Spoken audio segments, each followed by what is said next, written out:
Millionaire CEO tried to fire a janitor until a little girl answered with 4 words he couldn't forget. The rain streaked across the floor-to-ceiling windows of a sleek corporate tower in downtown Chicago. Inside, in a corner office high above the city, Daniel Prescott sat behind a polished mahogany desk, eyes locked on a glowing spreadsheet. The hum of the HVAC and the muted honk of traffic below were the only sounds. Every second of Daniel's day was measured, accounted for, optimized. There was no room for surprises, and certainly no room for excuses.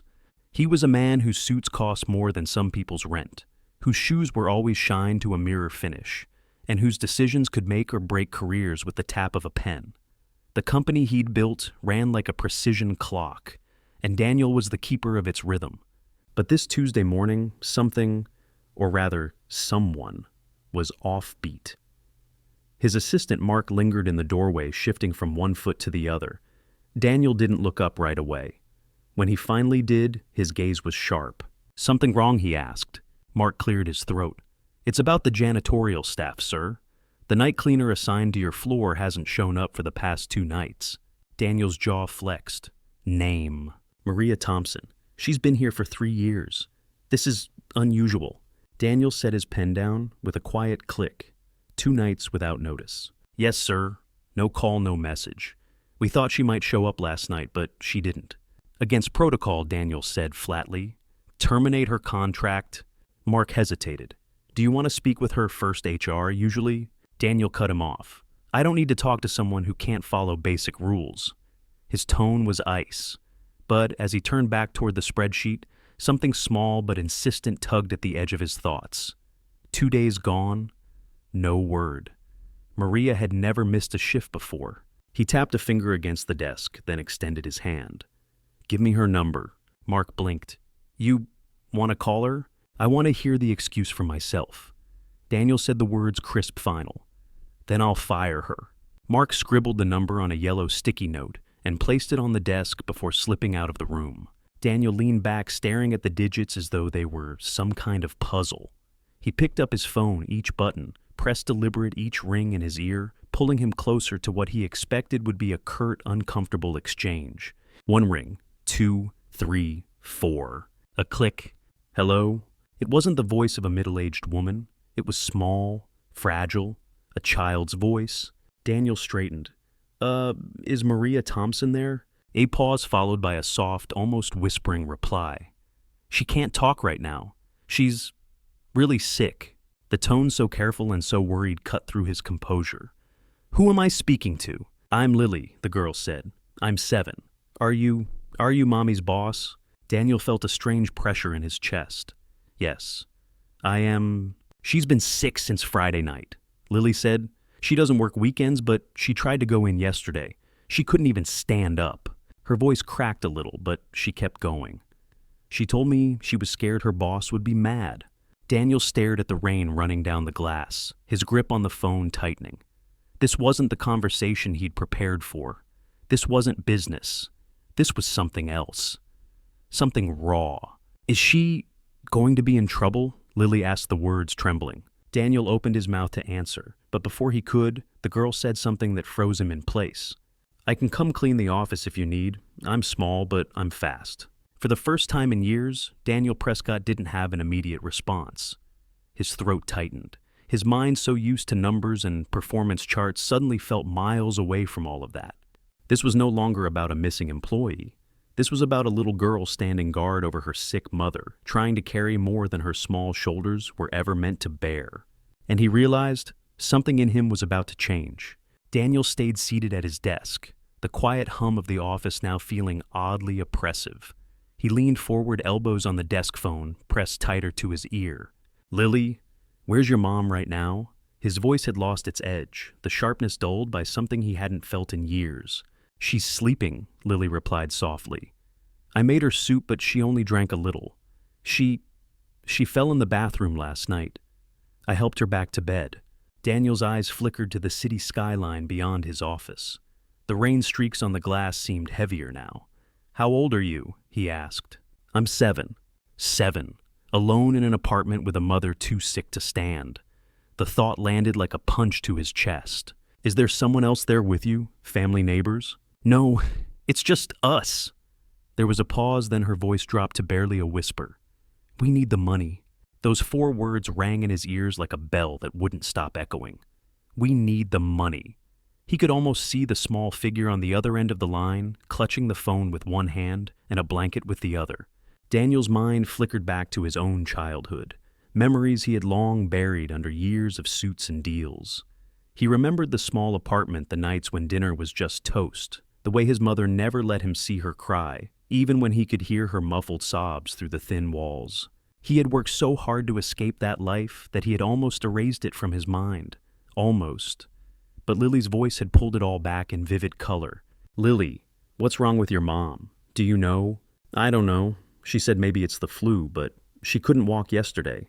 She's still really tired. Daniel closed his eyes. Okay. I want you to do something for me.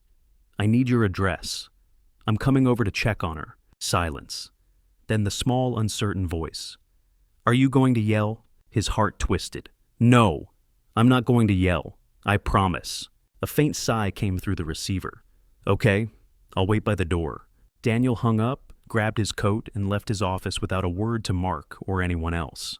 The polished corridors and glass elevators that usually felt like his domain now seemed like barriers between him and something urgent. He didn't call for his driver.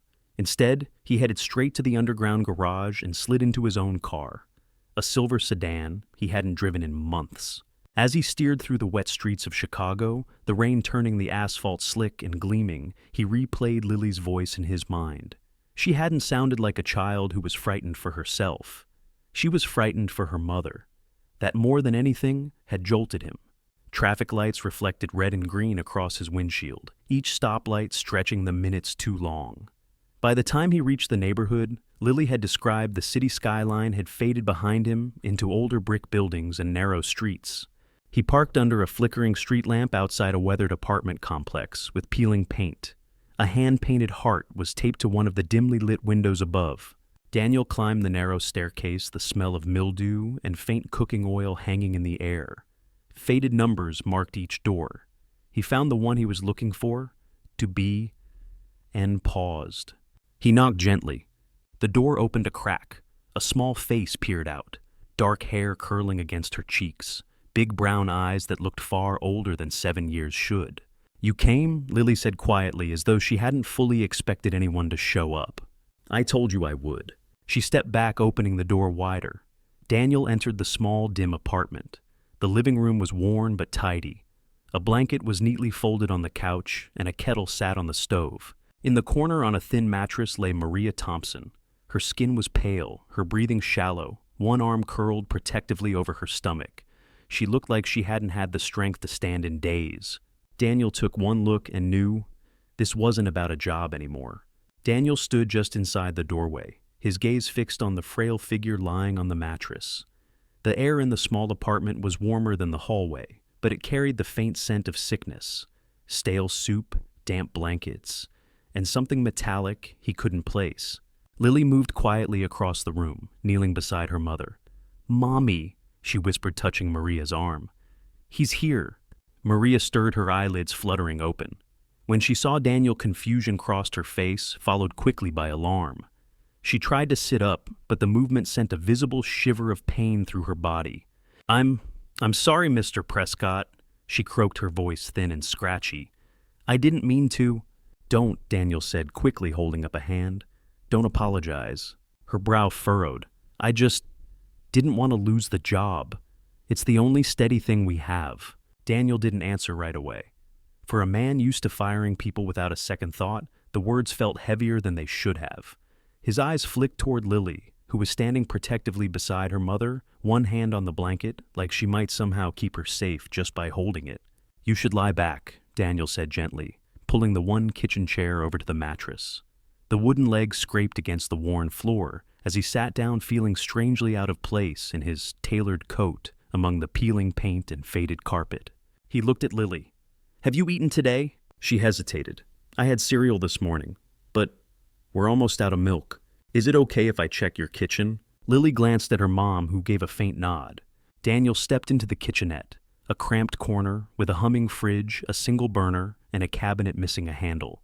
Inside, he found a few cans of vegetables, a small bag of rice, and an empty milk jug. The starkness of it twisted in his chest. He'd thrown away catered lunches more extravagant than everything here combined. When he returned to the living room, Lily was sitting cross-legged beside her mother, reading aloud from a thin, well-worn children's book. Her voice trembled slightly, but she kept reading, her small fingers tracing the words on the page. "She always reads to me," Lily said, glancing up briefly. So I read to her now. Daniel sat back down, studying the little girl's determined face. How long has she been like this? Since Friday night, Lily answered quietly. She said it was just the flu. But then yesterday she couldn't even stand up. And you've been taking care of her this whole time. Lily nodded. She didn't want to go to the hospital, Lily added after a pause. She said we can't afford it unless it's really bad. Daniel pressed his fingers together, leaning forward slightly. The idea of a 7-year-old weighing whether her mother was sick enough to deserve medical care made something in him ache in a way he didn't want to examine too closely. His voice was steady but low when he said, "I'm calling a doctor." Lily's eyes widened. "We can't—" "You don't need to pay," he interrupted firmly. "I'll take care of it." She blinked, unsure if she had heard him right. "You've done enough," Daniel said gently. "Let me do something now." Lily closed her book and set it aside, still watching him, with cautious eyes, as though kindness was something she didn't quite trust yet. Daniel pulled out his phone, scrolling to a contact he hadn't used in years. Someone he knew wouldn't just be competent, but discreet. He didn't want Maria facing a barrage of questions or paperwork before she could even get help. "Help is on the way," he said, finally tucking the phone back into his coat. For the first time that day, he saw Lily's shoulders relax just a little. The doctor arrived less than an hour later, a woman in her mid-50s with silver-streaked hair, tied neatly back, a black medical bag swinging at her side. Dr. Ellen Barrett had been making house calls for decades, mostly to high-profile clients who valued privacy. But Daniel had called in a personal favor, and she'd come without hesitation. Lily opened the door, clutching a worn stuffed bunny in one arm. Her eyes darted up to the stranger's face, then back to Daniel, like she was silently asking if it was safe. "It's okay," Daniel assured her gently. "She's here to help your mom." Dr. Barrett offered a reassuring smile and stepped inside, her gaze sweeping over the small apartment before settling on Maria. "Let's take a look at you," she said softly, setting her bag on the floor. Daniel stood off to the side, watching as the doctor worked. She checked Maria's pulse, examined her abdomen, and listened to her breathing. Maria winced when the doctor pressed just below her ribs, her face tightening in pain. The doctor's expression was calm, but Daniel caught the subtle shift in her eyes. Something wasn't right. After nearly 30 minutes of examination and quiet questions, Dr. Barrett rose and motioned for Daniel to step into the kitchen. "She's severely dehydrated and likely has a bacterial infection," the doctor said in a low voice. "She needs antibiotics immediately. Under normal circumstances, I'd send her to the hospital, but she's been avoiding care because she's worried about the bills." Daniel's jaw tightened. "If she doesn't get treatment, she could get worse very quickly. This is the kind of infection that can spiral into something far more dangerous if ignored." He didn't hesitate. "Do whatever she needs. Bill me directly." Dr. Barrett nodded. "You just might have saved her life by showing up today." The words landed heavily because Daniel knew they weren't just about Maria. They were about every person whose life he'd only seen as a line item on a report. While the doctor prepared an IV and wrote out a prescription, Daniel moved quietly around the apartment, fetching a glass of water, here tucking an extra blanket around Maria there. He noticed the way Lily hovered close to the doctor, ready to intervene if anything seemed scary. That small, fierce protectiveness stirred something deep in him. When the IV was set and the first dose of antibiotics given, Maria's breathing seemed to ease slightly. She looked at Daniel with tired but clearer eyes. "You didn't have to do this," she murmured. "I did," he replied simply. "No one should have to choose between getting help and keeping their job." Lily sat cross-legged at the foot of the mattress, watching the slow drip of fluid into her mother's arm. Her stuffed bunny rested in her lap, one ear bent forward, like it too was listening. As the doctor packed up her bag, Daniel felt an unfamiliar pull, not toward his office or the endless demands of his company, but toward this quiet, fragile space where every action seemed to matter in a way that boardroom victories never had. Dr. Barrett gave him a list of instructions before leaving, along with a promise to check in the next day. Daniel saw her out, then returned to the living room, where Lily was now gently tucking the blanket tighter around her mom. For a moment, Daniel just stood there, watching. The rain had stopped outside, but the world inside this little apartment felt entirely different from the one he'd left behind that morning. Here things weren't measured in profits or deadlines. They were measured in heartbeats and acts of care and the fragile thread of hope that someone would show up when it mattered most. And for the first time in years, Daniel realized he wanted to be that someone. The next morning, Daniel returned, not in his tailored suit, but in a plain navy sweater and jeans. In one hand, he carried 2 heavy grocery bags. In the other, a small bakery box tied with string. The hallway to apartment 2B smelled faintly of coffee and something frying from another unit. When Lily opened the door, her face lit up for just a second before she tried to hide it as if she didn't want to seem too eager. "I brought some things," Daniel said, stepping inside. He placed the bags on the worn kitchen counter and began unpacking them: cartons of milk and juice, fresh breadfruit, a container of homemade chicken soup from a deli. He trusted even a box of iced sugar cookies shaped like stars. Lily's eyes lingered on the cookies. "For us." "For you," he said with a small smile. "And your mom?" Maria was propped up on the couch this time, wrapped in a blanket. She still looked pale, but her eyes followed his movements with quiet curiosity. "You didn't have to." "I know," Daniel interrupted softly. "But I wanted to." Over the next few days, the visits became a rhythm.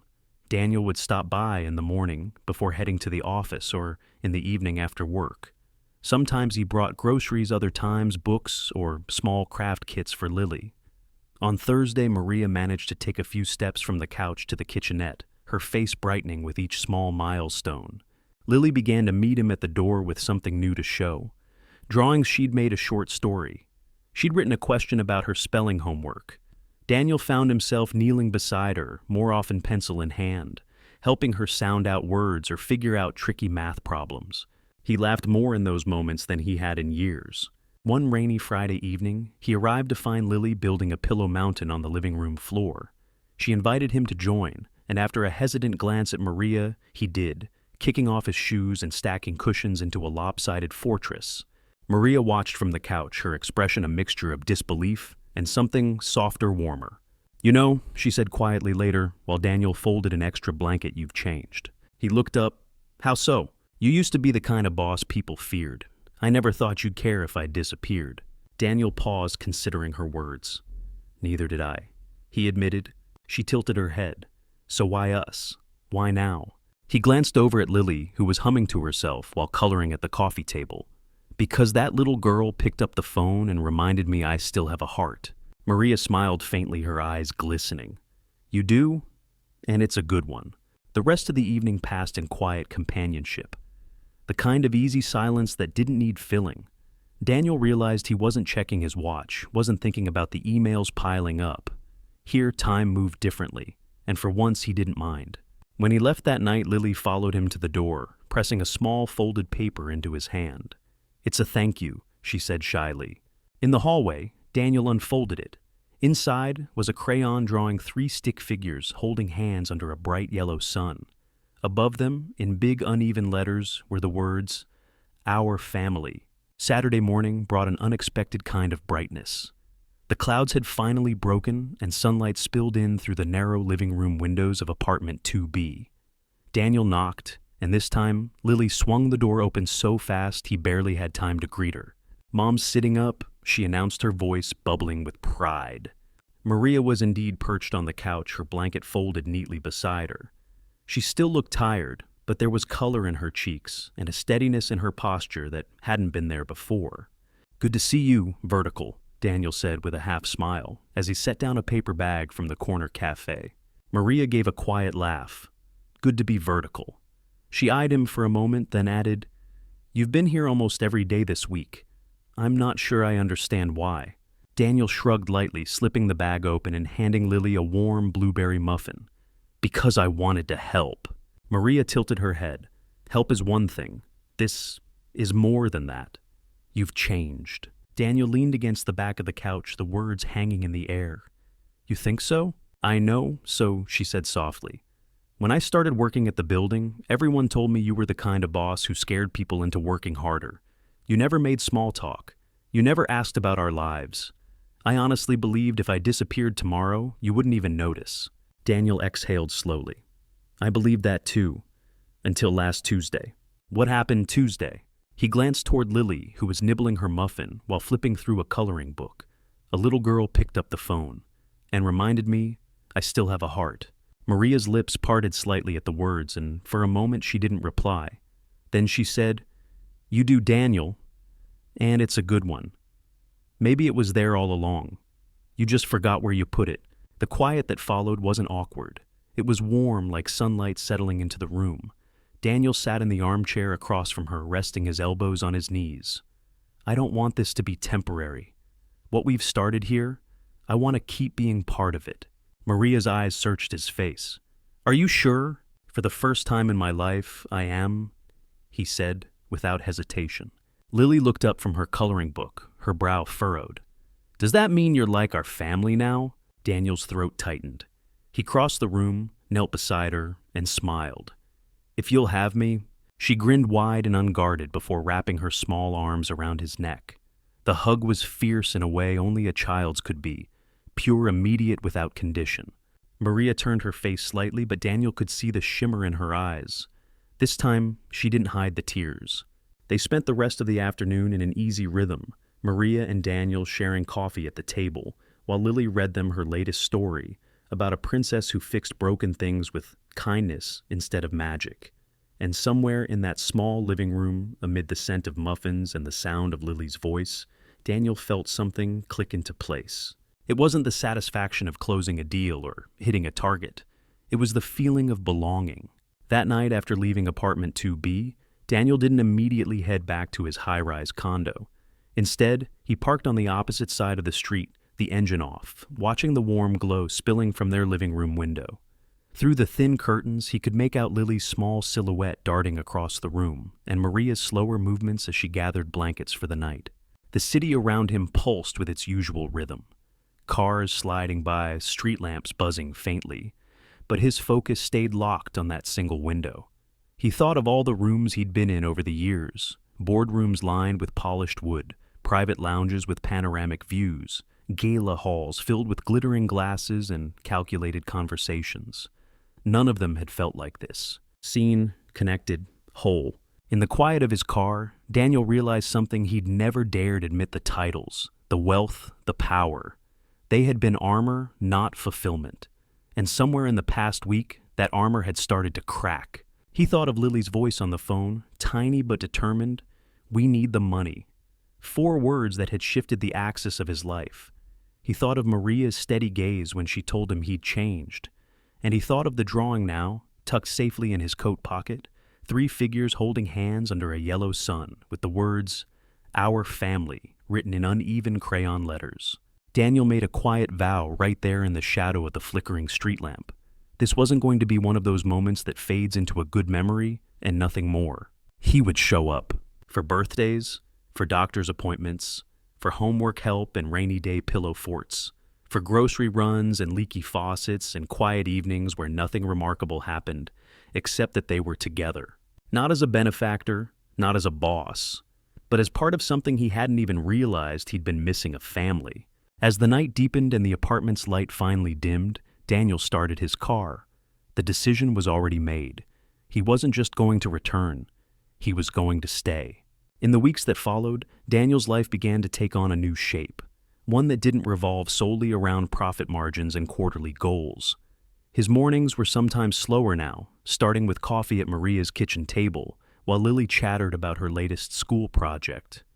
Evenings might find him helping with math homework or running to the corner store for milk instead of reviewing investment proposals. It wasn't that Daniel abandoned his company. He still ran it with precision. But the lines on his calendar now shared space with moments that had nothing to do with business and everything to do with living. He learned that the most valuable appointments weren't in boardrooms, but in small, ordinary rooms where people actually looked each other in the eye. Maria regained her strength day by day, though Daniel insisted on checking in, even when she claimed she didn't need it. At first she protested. half out of pride, half out of habit. But slowly she began to accept that this was no longer charity. This was commitment. For Lily, the change was almost immediate. She stopped glancing nervously at the door, as if wondering whether the help she'd been given might vanish as quickly as it had arrived. She started smiling, more freely, laughing without reservation, and pulling Daniel into her games with the certainty that he'd say yes. One rainy afternoon, as they were building yet another pillow, Fort Lily paused, looked at him, and said, "You don't look like a boss anymore." Daniel grinned. "Good. What do I look like?" She thought for a moment, then replied simply, "You look like ours." And in that instant, Daniel knew she was right. He wasn't defined by the tower he worked in or the suits he wore. He was defined by the people he chose to stand beside and the ones who chose to stand beside him. The truth was simple, and it had taken him far too long to see it. Showing up, staying, and caring wasn't an interruption to life's purpose. It was the purpose.